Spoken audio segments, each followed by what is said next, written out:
الحمدللہ رب العالمین والصلاۃ والسلام علی حبیبہ محمد وآلہ وصحبہ اجمعین، اما بعد فاعوذ باللہ من الشیطان الرجیم، بسم اللہ الرحمن الرحیم، الحمدللہ رب العالمین، اللہم سبحانک لا علم لنا الا ما علمتنا انک انت العلیم الحکیم۔ مولایا صلی وسلم دائما ابدا علی حبیبک من زانت بالبصر۔ انتہائی قابل احترام حضرات گرامی، معزز خواتین، قابل احترام ناظرین کرام، السلام علیکم ورحمۃ اللہ وبرکاتہ۔ الحمدللہ، اللہ کریم کا احسان ہے کہ اللہ جل شانہ نے اس سال بھی سالانہ تربیتی اجتماع، اس کا انعقاد اور اس کی تکمیل یہ حصے عطا فرمائے۔ یہ سامنے جو قرآنی مسجد کا محراب ہے، یہاں پر بڑے حضرت جی رحمۃ اللہ تعالیٰ علیہ نے پہلی اینٹ رکھی تھی اور پسند فرمایا تھا کہ یہاں وہ تربیت گاہ قائم کی جائے جو دنیا کے ہر کونے سے آنے والے افراد کی تربیت کا سبب ہو۔ اللہ کا شکر ہے کہ بڑے حضرت جی رحمۃ اللہ تعالیٰ علیہ کی وہ بنیاد آج نہ صرف وطن عزیز میں اس نسبت سے تربیت کا سبب ہو رہی ہے، بلکہ پوری دنیا سے لوگ آتے ہیں اور شعبہ تصوف کی تربیت حاصل کرتے ہیں۔ ہم کمزور خطا کار اپنی پوری کوشش کرتے ہیں صدقے دل سے بلا تفریق اس تربیت کی جو ذمہ داری ہے اسے ادا کیا جائے۔ یقیناً سفر و حضر، سردی، گرمی، پیاس، بے شمار پہلو ہیں جن سے اسفار میں مجاہدہ ہوتا ہے، اور جو سفر ہے اسے مفلسی کہا گیا۔ مفلسی غریب الوطنی کہتے ہیں۔ تو جب یہاں میں دیکھتا ہوں کہ ایسے لوگ کہ جن کے ملازم جو ہیں ان کے لیے بھی ایسا انتظام ہے کہ انہیں گرمیوں میں گرمی نہ لگے اور سردیوں میں سردی نہ لگے، وہ بھی یہاں مسجد کی صفوں پر لیٹے اور بیٹھے ہوتے ہیں۔ بلا تفریق، روکھی سوکھی جو نصیب ہے وہ سب میں تقسیم ہو رہی ہوتی ہے۔ نہ کسی کو معلوم ہے کھانے والے کی حیثیت کیا ہے، اور نہ کسی کو معلوم ہے کہ کھلانے میں جس کی ذمہ داری لگی ہے اس کی حیثیت کیا ہے۔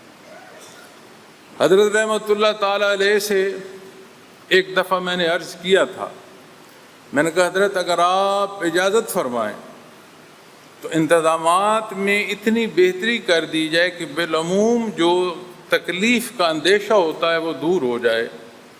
تو مجھے انہوں نے فرمایا تھا، انہوں نے فرمایا میرا بیٹا اگر کیفیات قلبی کے لیے کوئی سردی گرمی سے نہیں گزر سکتا، کوئی مرضی کے خلاف صورتحال میں بیٹھ نہیں سکتا، وہ حاصل کرنا چاہتا ہی نہیں۔ اگر اس کی زندگی میں اتنا مجاہدہ بھی نہیں ہے تو پھر اس حصول میں اس کا فیصلہ اور اس فیصلے کی حیثیت کیا؟ انہوں نے فرمایا جب ہم اللہ کرتے تھے تو ہم جہاں بیٹھتے تھے وہاں پتھر تھے، آپ لوگ گھنٹے کے اندر ذکر مکمل کرتے ہو، ہم گھنٹے گھنٹے کا ایک لطیفہ کرتے تھے۔ آپ لوگ سردی اور گرمی کی بات کرتے ہو، ہمارے وجودوں پر نیل پڑ جاتے تھے ان پتھروں پر بیٹھ کر گھنٹوں ذکر کرنے سے۔ کوئی نہ اس درد کی احساس ہوتا تھا نہ پرواہ ہوتی۔ تو انہوں نے فرمایا میرا بیٹا اتنا رہنے دو کہ آنے والے کو کم از کم مرضی کے خلاف حالات سے گزرنا، اتنا تو اس کا مجاہدہ رہے کہ اتنا تو وہ نفس کو مار سکے۔ تو جب ہم اپنے معمولات میں نکلتے ہیں، بازار میں جاتے ہیں، کاروباری حیات میں جاتے ہیں، بے شمار سفر جو پیش آتے ہیں، کتنے ہی پہلو ایسے ہیں جن میں سے تکلیف سے گزرنا پڑتا۔ میں خود لگ بھگ 6 مہینے میرا سفر ہے، یا وطن عزیز میں ہے یا بیرون ملک، اور ہر ساتھی کی کوشش ہوتی ہے کہ سفر میں آسائش کے حوالے سے، خوراک کے حوالے سے اسے جتنا بہتر ہم اٹینڈ کر سکیں، جتنی بہتر مہمان نوازی کر سکیں ہم کریں۔ یہ ان کی کیفیت، ان کی محبت ہے۔ لیکن کبھی ایک دفعہ کھانا کھا کے دوسرا کھانا 2 گھنٹے میں کھانا پڑتا ہے، اور کبھی ایک کھانے کا اور دوسرے کھانے کا جو فاصلہ ہوتا ہے وہ 10 گھنٹے کا ہوتا ہے۔ کبھی ایک دن میں جو ذمہ داری ادا کرنی ہوتی ہے وہ 8 گھنٹے ہوتی ہے، اور کبھی ایک دن میں وہ 12 گھنٹے تک چلی جاتی ہے، اور عموماً 12 گھنٹے رہتی ہے۔ مقصد یہ نہیں ہے کہ ہم کیا کر رہے ہیں، کتنا کر رہے ہیں، وہ اللہ جانتا ہے۔ اس کے لیے کسی تمغے، کسی اعلان کے لیے ضرورت نہیں۔ ہم کمزور ہیں، یہ بنیادی بات ہے، ہماری طرف کمزوری ہے، یہ مانتے ہیں، اور کسی طرح کی کسی اس پہلو سے کہ ہم بڑا کام کر رہے ہیں، ان الفاظ کی بھی ضرورت نہیں۔ مقصد بتانے کا یہ ہے، آپ جس حیثیت سے بھی سفر میں ہوں، ایسے ہی غریب الوطنی سفر کو نہیں کہا گیا، مفلسی ایسے ہی نہیں کہا گیا۔ تو کتنے ہی مراحل پیش آتے ہیں کہ جن میں سے تکلیف کے جو پہلو ہیں ان میں سے گزرنا پڑتا ہے، اور ہم گزرتے ہیں۔ کیوں گزرتے ہیں؟ اپنے اس مقصد کے حصول کے لیے۔ جب مقصد دین اسلام ہو، جب مقصد اللہ کی رضا اور اس کا قرب ہو، اور راستہ اتباع محمد الرسول اللہ صلی اللہ علیہ وسلم ہو، اور پھر اس راہ کی وہ حصے جو قلب اثر محمد الرسول اللہ صلی اللہ علیہ وسلم سے بہر جاری ہے، اس سے منسلک ہونا ہو، تو یہ راستہ انتہائی اہمیت اختیار کرتا ہے اور انتہائی نازک ہو جاتا ہے۔ مخلوق اس راہ کے مسافر کو کیا سمجھتی ہے؟ مالک نے اس راہ کے مسافر کا قربان ہونا فرمایا، اسے مردہ نہ کہو۔ یہ اتنا نازک اور اتنا کامیابی ہے اس راستے کا مسافر۔ تو جب آپ تشریف لاتے ہیں تو ان تمام سفر و حضر سے گزرتے ہیں، اور میں اکثر یہ عرض کرتا ہوں کہ ہمیشہ اپنے مقصد کو دیکھا کریں۔ جس مقصد کی بات ہو رہی ہے، جس مقصد کے لیے جمع ہو رہے ہیں، اور وہ صرف ایک ہے جو اللہ کی ذات ہے، اس مبارک نام پر جمع ہوتے ہیں۔ آج کے ان حالات میں جہاں دنیا کے معاملات بیان کریں تو بے شمار اعتراضات ہیں، دین کے بیان کرنے میں بھی اتنے پہلو آ گئے اور اتنی نزاکت آ گئی ہے کہ لگتا ایسے جیسے منتظر ہوا چاہتا ہے کہ کون سی بات، کون سا پہلو جس پر معترض ہوا جا سکے۔ ان تمام حالات میں پوری کوشش کی جاتی ہے کہ امت میں، اپنے اس ملک اور اپنے اس قوم میں مزید تفریق کا ہمارا کوئی عمل، ہمارا کوئی لفظ نہ ہو سکے، اور جتنا ہو سکے ہماری طرف سے معاونت ہو، اور اپنے ہر آنے والے ساتھی کی تربیت، بھلے وہ کہیں دربان ہے، بھلے وہ کہیں منتظم ہے، اور بھلے وہ کہیں منصف ہے، ان سے یہ عرض کیا جاتا ہے کہ اس تربیت کا محاصل اپنی عملی زندگی میں دیکھو کہ تمہارے عملی زندگی جو ہے اس میں تمہارے معاملات کیا۔ تو الحمدللہ اللہ کریم مشائخ اعظام کی محنتیں قبول فرمائے، ہم وقت درجات بلند فرمائے۔ تو آج اس سال کا جو ماہانہ اجتماعات کے ساتھ یہ جو سالانہ اجتماع کی تربیت ہوتی ہے وہ تکمیل پذیر ہوئی۔ تمام وہ ساتھی جنہوں نے ذمہ داری ادا کی، تمام وہ ساتھی جو اس راستے کے مسافر ایک قدم اٹھانے تک بھی جنہیں موقع نصیب ہوا، اللہ سب کی محنت قبول فرمائے۔ میں نے آپ کے سامنے سورہ فاتحہ اس کا ابتدائی حصہ الحمدللہ رب العالمین یہ تلاوت کرنے کی سعادت حاصل کی۔ سورہ فاتحہ اگر قرآن کریم کا مجموعہ کہا جائے، محاصل کہا جائے تو درست ہے۔ اسے قرآن کریم کا حاصل مغز کہا جائے۔ پھر اسی طرح علماء جب بحث کرتے ہیں اس کی بسم اللہ پر تو وہ فرماتے ہیں اس کا حاصل بسم اللہ میں ہے، اور بڑے حضرت جی رحمۃ اللہ تعالیٰ علیہ فرمایا کرتے تھے کہ بسم اللہ کی جو بے اور اس کا بے کا جو نقطہ ہے اس میں محاصل ہے کہ با تلبس سے ہے اور لفظ با تلبس جوڑنے سے ہے۔ سارے قرآن کا محاصل یہ ہے کہ بندہ اپنے اللہ سے جڑ جائے۔ الحمدللہ رب العالمین، تمام خوبیاں اللہ کے لیے ہیں جو سب عالموں کے پروردگار ہیں۔ عبادت وہ عمل ہے جو اس ہستی کی جاتی ہے جس ہستی سے ہر پہلو کی احتیاج کی تکمیل اور ہر طرح سے توقع وابستہ ہو۔ عدم عبادت میں سزا ہے اور عبادت میں اجر اور ثواب ہے، اور ہر طرح کی تکمیل اور ہر طرح کے پہلو کی عطا ہے۔ اسی لیے جب مخلوق سے اپنی خواہشات، اپنی ضروریات وابستہ کر دی جاتی ہیں تو علماء اسے کہتے ہیں یہ خفی شرک ہے، یہ تاریں ہیں خفی شرک کی۔ دنیا کو اسباب رہنے دو، افراد کو اسباب میں لو، کل جو ہے حصہ جو نتائج ہیں وہ اللہ جل شانہ کے دست قدرت میں ہیں۔ یہ اسباب بھی اس لیے ہیں کہ مسبب الاسباب نے اسباب پیدا فرمائے اور انہیں اختیار کرنے کا پسند فرمایا۔ تو جب بات آتی ہے عالمین کی تو کتنے عالم ہیں جہاں جس زمین پر ہم بستے ہیں، معزز سامعین کرام، اپنی تعداد کا جو شمار ہے وہ ممکن نہیں۔ ہمارے گرد و پیش جو مخلوق رہتی ہے، کبھی غور فرمایا کتنی مخلوق ہے، کتنی اقسام ہیں جس زمین اور دھرتی پر رہتے ہیں۔ پھر جس زمین پر رہتے ہو زیر زمین کتنی مخلوقات ہیں۔ اقسام اور عدد، یہ دو لفظ بول دو زندگی تمام ہو جائے گی، دونوں کی تکمیل نہیں ہوگی۔ پھر فضا کی بات آتی ہے، پھر صرف وہ مخلوق نہیں جسے ہم دیکھ سکتے ہیں، غیر مری مخلوق۔ تو کتنے عالم ہیں اللہ بہتر جانتا۔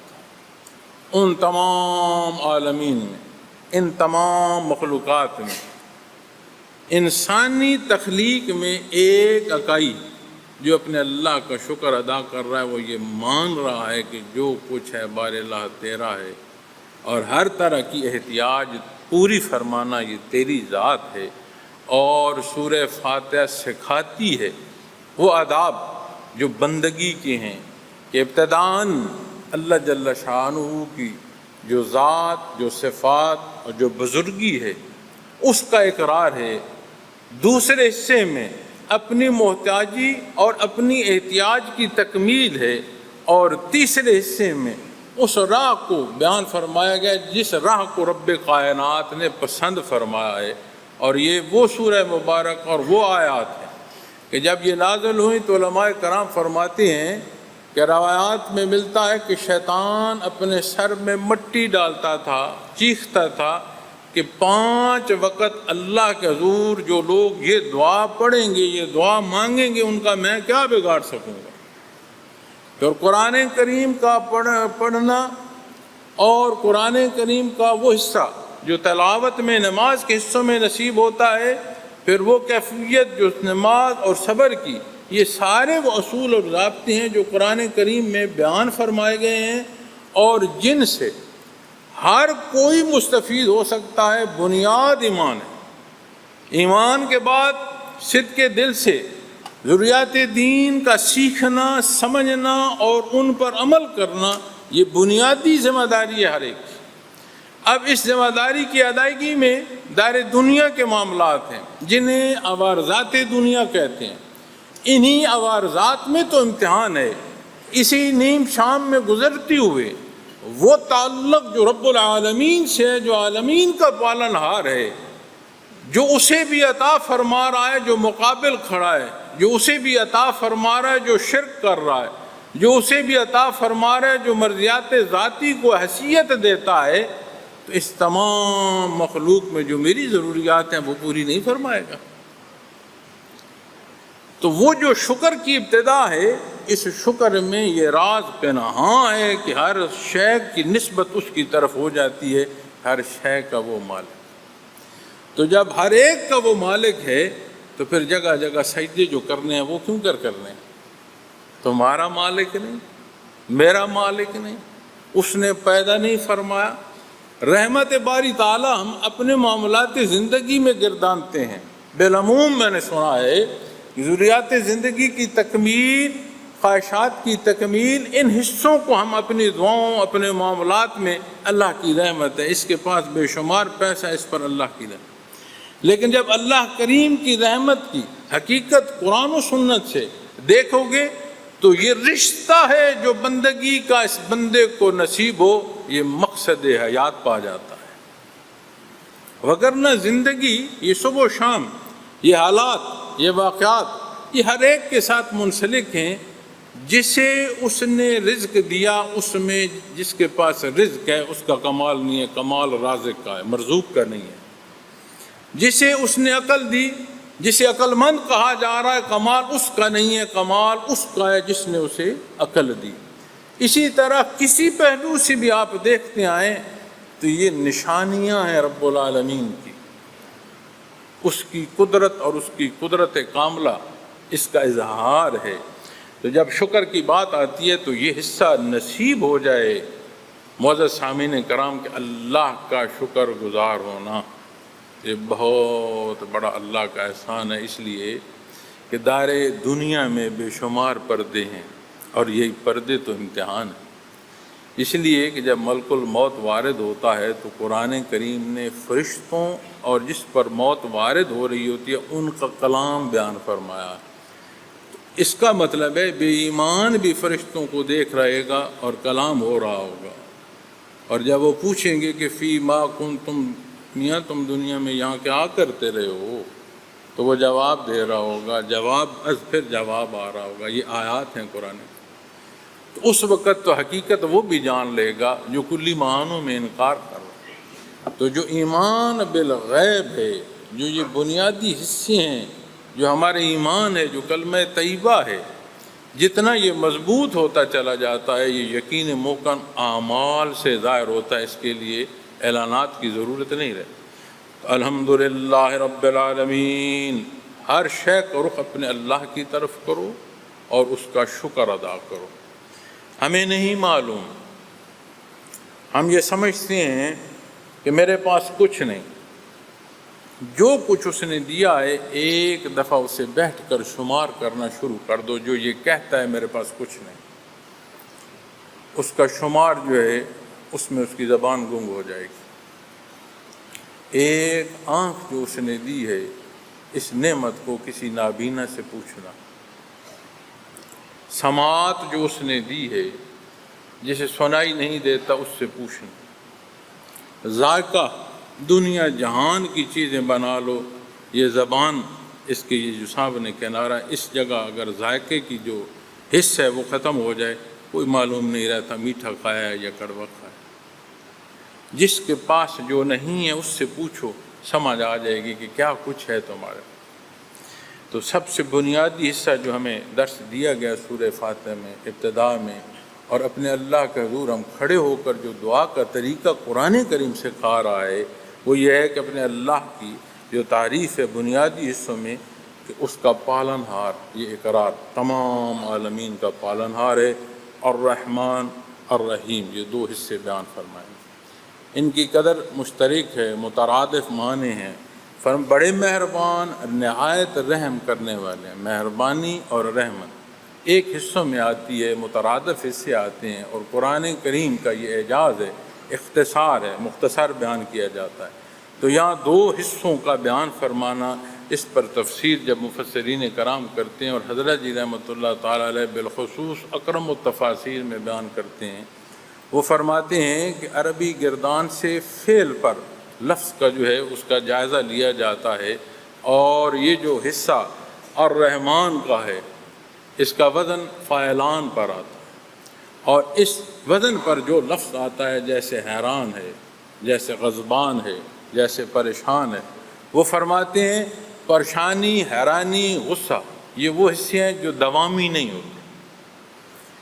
ایک کسی حصے پر پریشان ہوئے، کسی بات سے ناراض ہوئے، کچھ وقت گزرا وہ کیفیت ختم ہو، تو وہ فرماتے ہیں، علماء لکھتے ہیں کہ الرحمن للدنیا، یہ صفت رحمانیت ہے جس سے ہر خاص و عام دنیا میں مستفیض ہو رہا ہے. وہ بھی مستفیض ہو رہا ہے جو اس کی ذات کا انکار کر رہا ہے، وہ بھی مستفیض ہو رہا ہے جو اس کے مقابل خدائی کے دعوے کر رہا ہے، وہ بھی مستفیض ہو رہا ہے جو ایسا بدبخت ہے کہ انبیاء اور رسول کی شان میں گستاخیاں کر رہا ہے.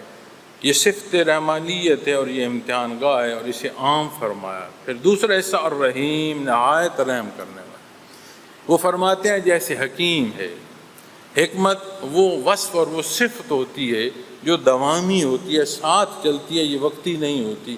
تو فرمایا الرحیم للدنیا، یہ وہ حیثیت ہے کہ جنہیں دنیا میں صفت رحمانیت سے عطا ہو رہا ہے. یہ امتحان گاہ ہے، یہ اس کی شان ہے کہ جسے امتحان میں بٹھایا ہے اس کی ضروریات پوری فرما رہا ہے تو اس کا امتحان ہے، اسے اس نے مجبور نہیں کیا. تو جب وہ مجبور نہیں ہے تو پھر فیصلہ اس کا ہے کہ کس راہ کا وہ انتخاب کرتا ہے. انا ہدیناہ السبیل اما شاکرا اما کفورا. راہ ہدایت اس کے سامنے شکر کرتا ہے، انکار کرتا ہے، پھر اسی پر اس کا حساب ہے آخرت کا. پھر کوئی جواز نہیں دے پائے گا کہ بار اللہ تیرے حکم کو میں نے کیوں نہیں مانا، میں نے کیوں تجاوز کیا. اس کے پاس پھر کوئی جواز نہیں رہے گا. تو فرمایا جب صفت رحمیت کی بات آتی ہے تو یہ وہ صفت ہے جو ہمیشگی کے لیے ہے، اور بندے مومن کو صفت رحمانیت و رحیمیت دونوں سے استفادہ ہوتا ہے، یہاں بھی ہوتا ہے اور عبدالآباد بھی ہوتا رہے گا.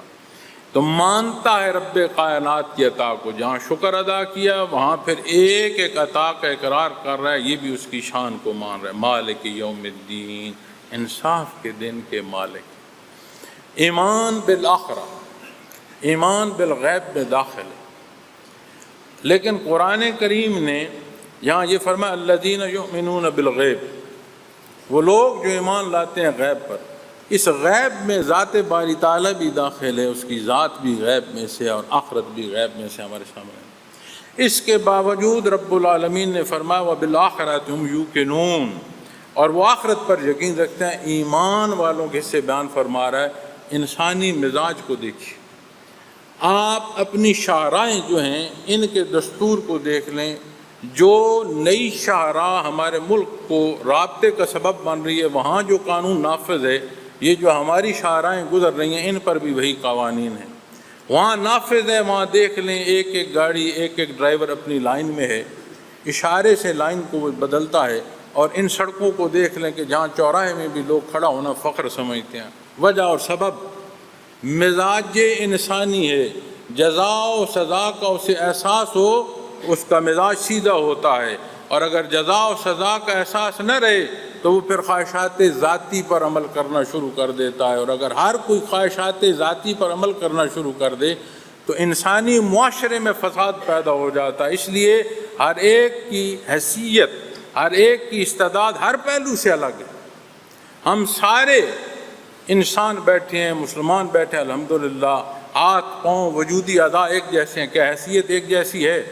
کیا استعداد ایک جیسی ہے؟ کیا طاقت ایک جیسی ہے؟ نہیں ہے. اور اگر قانون ہو اور قانون کا اطلاق ہو اور معلوم ہو کہ تجاوز پر سزا ہوگی، مظلوم ہے تو تحفظ ہوگا، تو وہ معاشرہ کیسا ہو؟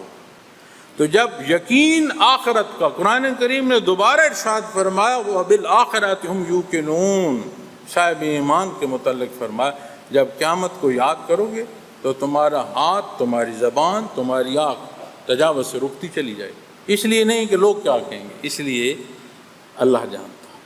لوگوں سے تو پردہ کر لیا جائے گا لیکن اس کے حضور پردہ نہیں ہوتا، اور وہ ایسا غفور الرحیم ہے، ایسا معاف فرمانے والا ہے. حدیث شریف میں آتا ہے ایک بندے کا حساب ہو رہا ہوگا قیامت کے دن، اور ایسے جیسے کسی کو بازو سے چھپا لیا جاتا ہے ایسے اسے آغوش ملے گی، ایسے وہ چھپ جائے گا، اور اللہ اس سے سوال فرمائے گا اور وہ جواب دے رہا ہوگا، اور اللہ فرمائے گا تم نے یہ غلطی کی ہے؟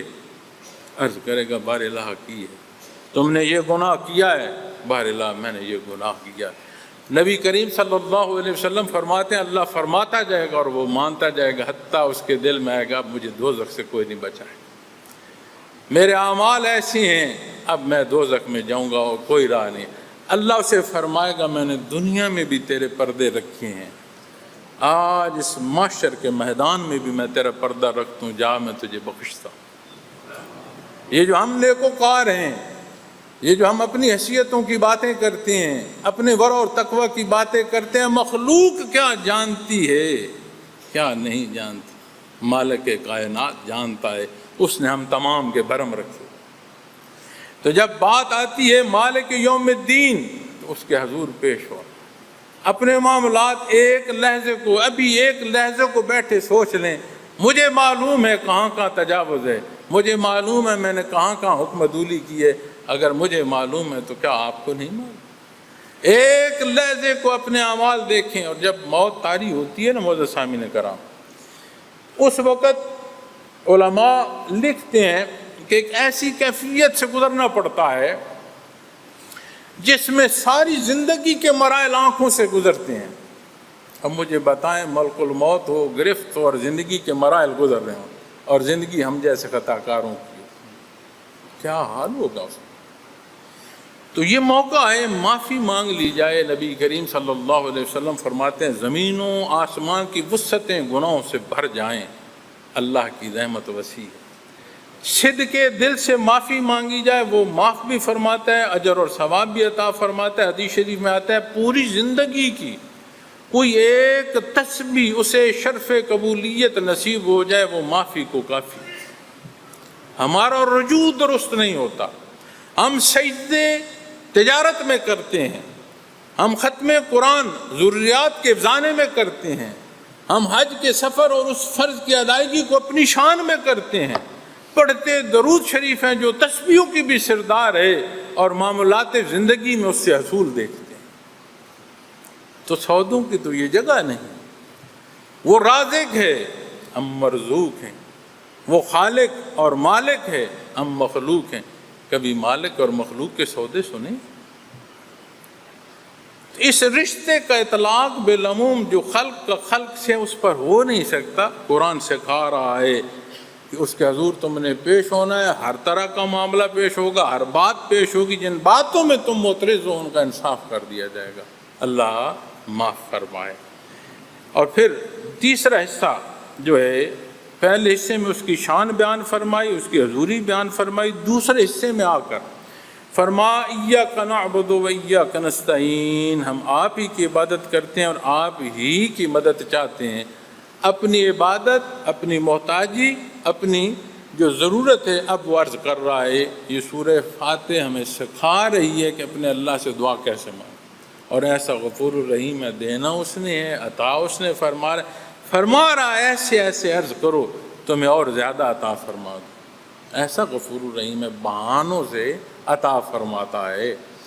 تو فرمایا ہم آپ ہی کی عبادت کرتے ہیں۔ اب عبادت کیا ہے؟ عبادت وہ عمل ہے جو توقع رکھتا ہے، اور اس توقع میں دونوں پہلو ہیں، جزا و سزا دونوں پہلو ہیں۔ اب اپنی دوستیوں میں، اپنے تعلقات میں یہ دیکھو اور جائزہ لو کہ کیا میرا جو دوستی اور تعلق ہے کہیں عبادت کے معنوں میں تو نہیں چلا گیا، جس سے میں منسلک ہوں، جس سے میں اپنے لیے چیزیں مقصود کر رہا ہوں، کہیں خالق تو نہیں میں بنا بیٹھا، عبادت کے پانوں میں تو نہیں چلا گیا۔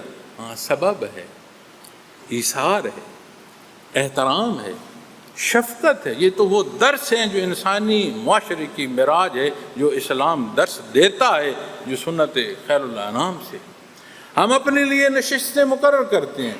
اور شان ہے نبی کریم صلی اللہ علیہ وسلم کی کہ سیرت پاک میں ملتا ہے آپ جس مجلس میں تشریف لے گئے آپ نے جگہ مختص نہیں فرمائی، نہ جگہ کو مختص کرنا آپ کے لیے پسند فرمایا۔ جہاں جگہ خالی ہے وہاں آپ تشریف فرما ہو گئے۔ یہ الگ بات ہے کہ جہاں آپ تشریف فرما ہو گئے وہی جگہ دونوں جہانوں میں روشن ہو گئی۔ تو یہ جو درس زندگی کا ہے ہمیں سنت خیر الانام سے ایسا ملتا ہے، ایسے پہلو عطا ہوتے ہیں کہ لقد من اللہ علی المؤمنین اذ بعث فیہم رسولا من انفسہم، ہر شے اللہ نے عطا فرمائی ہے، یہ حیات اس نے دی ہے، احساس ضرورت نہ رہے لوگ اسے پاگل خانے میں چھوڑ آتے ہیں، اور اس سارے کے بعد پھر اس بندے مومن کو مخاطب فرماتے ہیں۔ عرش جہان کو اس نے فتح عطا فرمائی، پھر بندے مومن کو مخاطب فرماتا ہے اے وہ جسے ایمان میں نے عطا فرمایا۔ تم پر جو میں نے احسان فرمایا کہ تم ہی میں سے میں نے اپنا حبیب مبعوث فرمایا، یہ تمام احسانات سے بڑھ کر یہ وہ در ہے جو اس مشت غبار کو اپنے اللہ سے ہم کلام کرنے کا سبب اس نے پسند فرمایا۔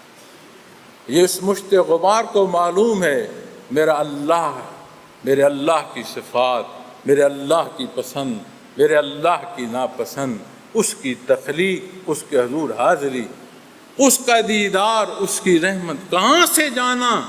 ایک وہ بندہ جو سارا دن مال چراتا ہے، اس سے پوچھو فرض کے کہتے ہیں، وہ کہتا ہے نماز کو، اس کو پوچھو، اللہ وہ کہے گا واحد لا شریک ہے۔ اس کے الفاظ، اس کے انداز، اس کی زیر زبر میں فرق ہوگا، جاننے میں فرق نہیں ہوگا۔ کیوں؟ اللہ نے مبعوث فرمایا اپنے حبیب صلی اللہ علیہ وسلم کو، ایسی جلا مخلوق کو نصیب ہوئی کہ ہر چاہنے والوں کو اس کا پوری ضرورت جو ہے میسر ہے۔ تو اللہ نے بندے مومن کو مخاطب فرمایا کہ جو تم پر یہ میرا احسان ہے کہ میں نے اپنا محبوب تمہیں میں مبعوث فرمایا ہے، یہ سب احسانات سے بڑھ کر ہے۔ اب یہ بات ہے اس راستے کے چلنے والے کی کہ جہاں اس نے اپنے اللہ سے مدد چاہی، عبادت کے پہلوؤں کی تکمیل اس نے فرمائی، وَإِيَّاكَ نَسْتَعِينُ، اور آپ ہی کی مدد چاہتے۔ ایک دفعہ کسی ضرورت کے سلسلے میں کسی سفر پر تھا۔ انسانی مزاج ہے، کئی دفعہ ایسی غلطی کہ بندہ غلطی سے گزر رہا ہوتا ہے، احساس لمحہ برباد ہوتا ہے۔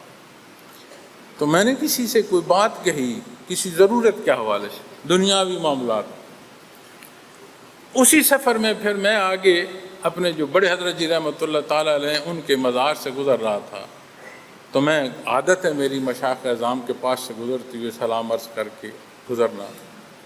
تو جب میں گزرا تو جو مجھ سے انہوں نے فرمایا کدھر پھرتے ہو، تو مجھے سمجھ لگی کہ کہیں جو دنیاوی معاملے میں جو بات میں کر رہا ہوں میں نے کہیں اس شخص یا اس صاحب حیثیت سے توقع تو نہیں وابستہ کر لی۔ یہ نہیں ہے کہ ہماری ضروریات نہیں ہیں، ہم کمزور گناہگار ہیں، لمحہ لمحہ ہیں، لیکن توقع اللہ سے اس لیے مخلوق میں کہ انہیں یہ کہنا ہے کہ ہم توقع نہیں رکھتے، اس سے مراد یہ نہیں ہے کہ انا پرستی ہے، نہیں، یہ گزارش ہے کہ اللہ رب العالمین پوری فرمائے۔ دکھ سکھ ہیں، بیماریاں ہیں، یہ اس کا اپنا نظام ہے۔ تو جب بات آئے گی وَإِيَّاكَ نَسْتَعِينُ، اپنی احتیاج اپنے اللہ سے عرض کرو۔ اور اصول کیا ہے؟ نبی کریم صلی اللہ علیہ وسلم رحمۃ للعالمین، خاتم النبیین، امام الانبیاء، نبوت کی عمارت کی تکمیل، مجسم رحمت، مخلوق کو وہ عطا جو ایک ایک لمحے اور ایک ایک لحظے کیے، آپ صلی اللہ علیہ وسلم کی مرہون منت یہ رب نے پسند فرمایا۔ تو جب رب نے یہ کچھ پسند فرمایا تو غزوہ خندق میں عرض کی، یا رسول اللہ صلی اللہ علیہ وسلم، اتنی بھوک ہے کہ پیٹ پر پتھر کس کر باندھا گیا ہے۔ عرب میں رواج تھا کہ ایک حد سے زیادہ اگر بھوک کا وقت ہو جاتا، کھانا نہ میسر آتا، تو بجائے اس کے کہ تکلیف ہو، پتھر رکھ کے کھینچ کر باندھ دیا جاتا تھا۔ آپ صلی اللہ علیہ وسلم نے جواب میں اپنا کرتا مبارک اٹھایا، 2 پتھر باندھے ہوئے تھے اور خندق کھودی جا رہی تھی۔ یہ کیا ہے؟ یہ سبب۔ آج ہم کچھ نہیں کرتے، دعائیں کرتے ہیں گڑ گڑا کر، عمل کی باری آئے تو حلال حرام نہیں دیکھتے۔ عریش بدر میں نبی کریم صلی اللہ علیہ وسلم نے دعا فرمائی، اور مسلمانوں کو کہ وہ جماعت جسے یہ شرف نصیب ہے کہ آپ نے فرمایا بار اللہ میں سارے کا سارا اسلام لے آیا ہوں، اتنی دعا فرمائی کہ حضرت ابوبکر صدیق رضی اللہ تعالیٰ نے عرض کی، یا رسول اللہ صلی اللہ علیہ وسلم بس کر، آپ اور اپنے آپ کو تکلیف میں نہ ڈالیں، اللہ قبول فرمائے۔ لیکن سبب کے بعد تو جب دنیا کی ضروریات اور احتیاج کی بات آئے گی، کبھی کھانا سامنے رکھنا اور کہنا خود سے میرے پیٹ میں چلا جائے۔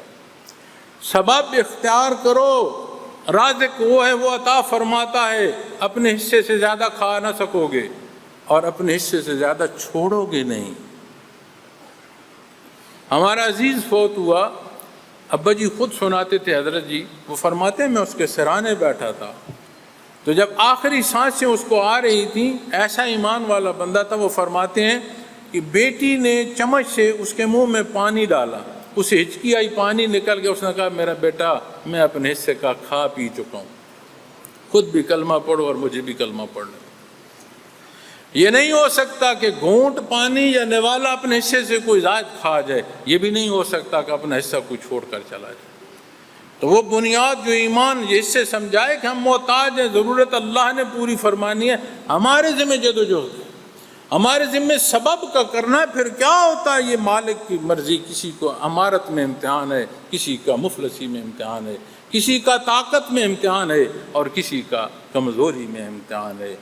اور فرمایا کہ جب اللہ سے مدد مانگتا ہے تو پھر اگلا حصہ اہدنا الصراط المستقیم۔ اب پہلا صیغہ سارا اکیلا ہے، دوسرا حصہ جمع ہو گیا، وہاں اپنی بات کر رہا ہے، اس کی ذات کو مان رہا ہے، محتاجی عبادت واحد صیغہ ہے، یہاں جمع آ گیا اہدنا الصراط المستقیم، ہم کو سیدھے راستے پر چلا۔ اب اس ہم میں جو سیدھے راہ کے مسافر ہیں، آپ غور تو فرمائیں، صلحاء کی بات آئے گی، شہداء کی بات آئے گی، انبیاء کی بات آئے گی، مقرب رسولوں کی بات آئے گی، بات آئے گی محمد الرسول اللہ صلی اللہ علیہ وسلم کی۔ کتنی مخلوق ہے جو اس کے حضور سربہ سجود ہے، کتنی مخلوق ہے جن کے سجدے اس نے پسند فرمائے، کتنی غیر مری مخلوق ہے جنہیں پیدا ہی سجدوں کو فرما دیا، پھر اپنے آپ کو اس جماعت میں داخل کرتا ہے۔ یعنی صالحین کی جماعت میں داخل ہونا، یہ قرآن سے کھا رہا ہے، اس نسبت سے مانگو جس نسبت پر اللہ نے احسان فرمائے ہیں۔ فرمایا ہم کو سیدھے راستے پر چلا۔ سیدھا راستہ کون سا ہے؟ اہدنا الصراط المستقیم، کون سا راستہ ہے؟ نبی کریم صلی اللہ علیہ وسلم کے ہاتھ مبارک میں چھڑی تھی، آپ نے ایک لائن سیدھی لگائی اور کچھ خطوط لائنیں ٹیڑھی لگائیں دونوں طرف، اور فرمایا یہ جو ٹیڑھی لائنیں ہیں یہ شیطان کا راستہ ہے، یہ جو عین سیدھا راستہ ہے، فرمایا یہ صراط مستقیم ہے۔ صراط مستقیم قرآن و سننا ہے، نہ مولوی صاحب ہیں اور نہ پیر صاحب، یہ استاد ہیں، ان کے ذمہ بھی ایسے ہی عمل کرنا ہے، سمجھنا، اور جہاں سکھا رہے ہیں وہاں ان کی ذمہ داری بھی یہی ہے کہ ہر کوئی اسی کا حضور رکوع سجود کرے۔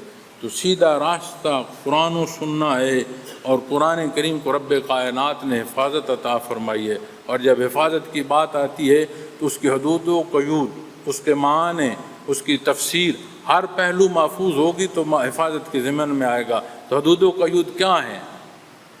احادیث مبارکہ ہیں۔ حدود و قیود کیا ہیں؟ سنت خیر الانام میں۔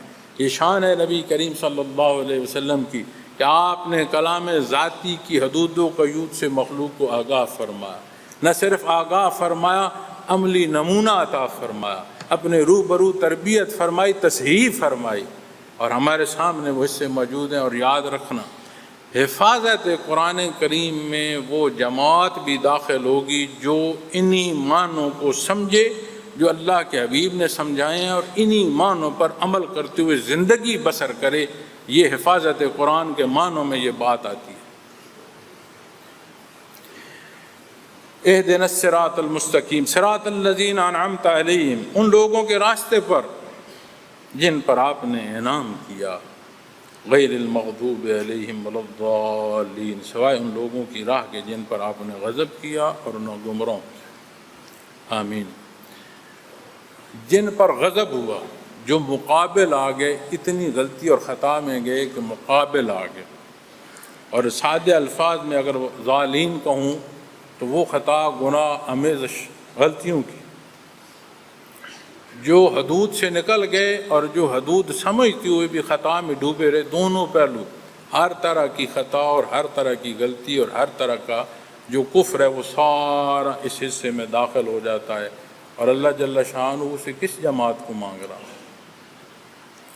نبی کریم صلی اللہ علیہ وسلم کی خدمت میں ایک صحابی حاضر ہوئے، عرض کی یا رسول اللہ صلی اللہ علیہ وسلم، جب دل کرتا ہے آپ کے حضور حاضر ہو جاتے، دنیا سے چلے گئے، اللہ کریم آپ کو اعلیٰ ترین مقام محمود عطا فرمائیں گے، جنت کا اعلیٰ مقام۔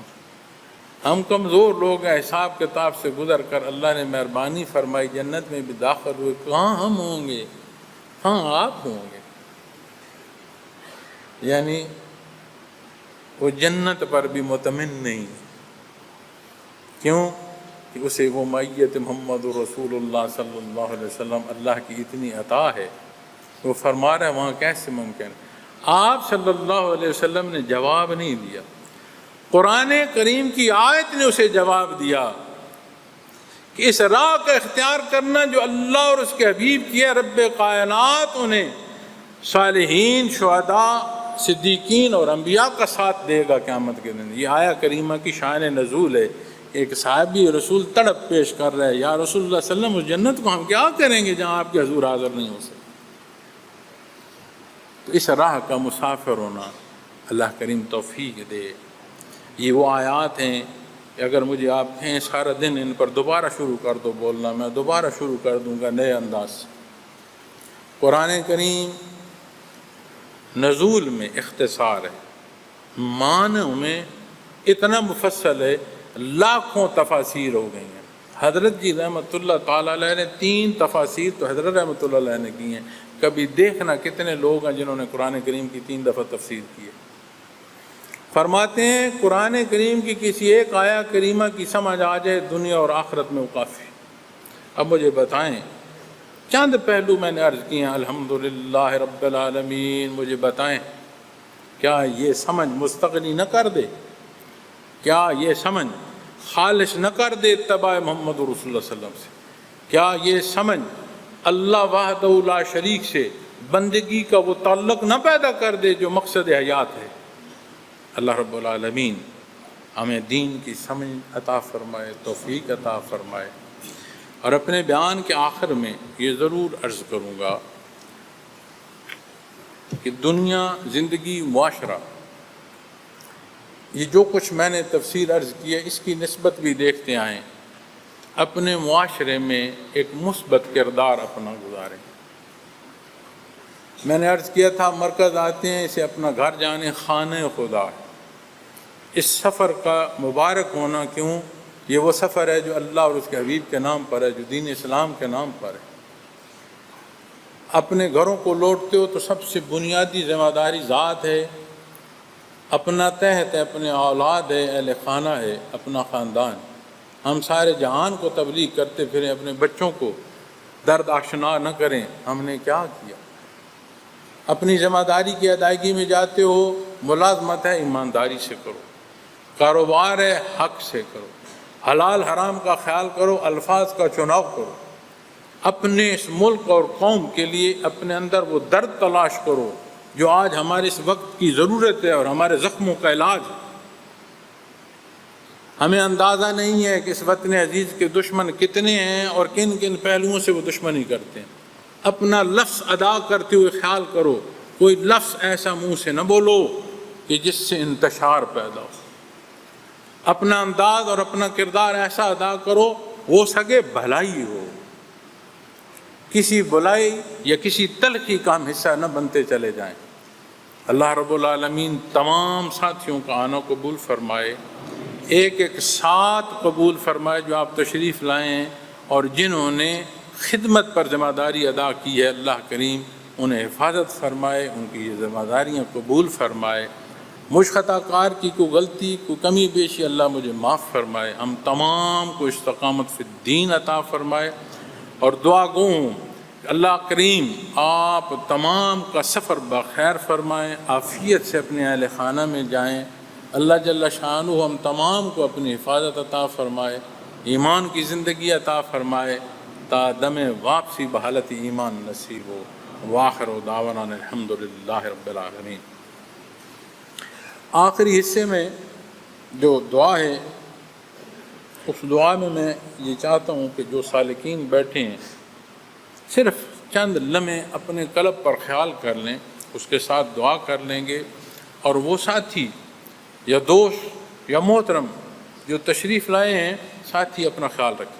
وہ جو تشریف لائیں ان سے میں عرض کروں گا کہ تصوف تخیلات کا نام نہیں ہے، تصوف حقیقت ہے، اور اس حقیقت کو اگر کوئی دیکھنا چاہتا ہے اسے اختیار کر لے، اسے ذائقہ بتا دے گا اپنی زندگی اور اپنی پسند کا کہ تصوف کسے کہتے ہیں۔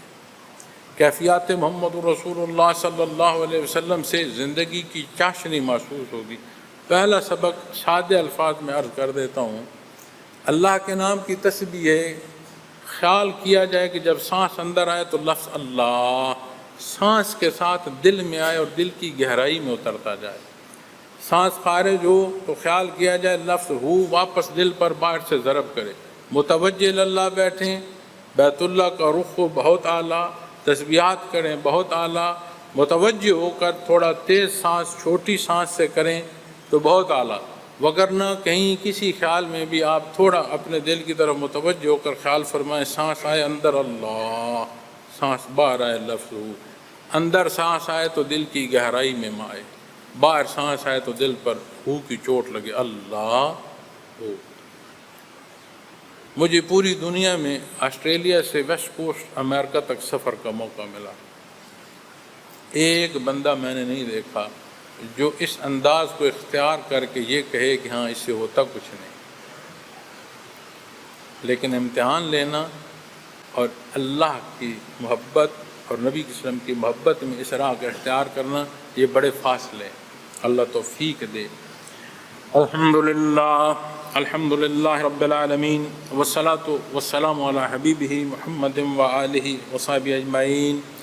ربنا آتنا فی الدنیا حسنۃ وفی الآخرۃ حسنۃ وقنا عذاب النار۔ ربنا ظلمنا انفسنا وان لم تغفر لنا وترحمنا لنکونن من الخاسرین۔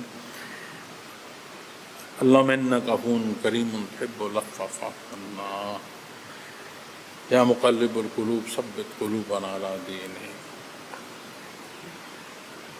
اللہم انت السلام علیک یرجو السلام حینا ربنا بالسلام تبارک ربنا و تعالیت یا ذا الجلال والاکرام۔ بار الہ ہم بڑے کمزور اور خطا کار، ہمارے حال پر رحم فرما، ہماری غلطیاں اور گناہ معاف فرما۔ بار الہ تیرے گھر میں جمع ہیں، تیرے نام پر جمع ہیں، یا اللہ یہ جمع ہونا قبول فرما۔ یا رب العالمین ہر ساتھی کا سفر قبول فرما، ہماری حفاظت فرما، ہماری اولاد کی حفاظت فرما۔ بار الہ تو رب العالمین ہے، ہم محتاج ہیں، ہماری احتیاج پوری فرما۔ جہاں رزق کی کمی ہے انہیں آسانی اور فراوانی عطا فرما، جہاں صحت اور بیماری انہیں صحت عطا فرما، بیماری سے نجات عطا فرما۔ یا رب العالمین جہاں جھگڑے انہیں امن عطا فرما۔ بار الہ بڑے پیارے جو دار دنیا سے گزر چکے ہیں ان پر رحم فرما، ان کے گناہ معاف فرما، انہیں بخش دے۔ یا رب العالمین ہم خطا کار جو دنیا میں ہماری حفاظت فرما، ہماری اولاد کی حفاظت فرما۔ بار الہ اس امت پر رحم فرما۔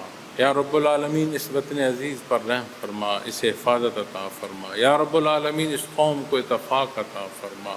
یا رب العالمین ہمیں اچھے کی توفیق عطا فرما۔ یا رب العالمین اس آج کی تلخیوں کو محبتوں میں بدل، ہمیں توفیق دے ہم اپنا کردار ادا کر سکیں۔ یا رب العالمین ہمارے بڑے پیارے جو ہماری آغوشوں میں پرورش پا رہے ہیں وہ بیگانگی کی صورت اختیار کر رہے ہیں، یا رب العالمین ہمارے خاندانوں کی حفاظت فرما، ہمیں حیا عطا فرما۔ یا رب العالمین اپنے در کا محتاج ہونا اور اس محتاجی کی سمجھ عطا فرما۔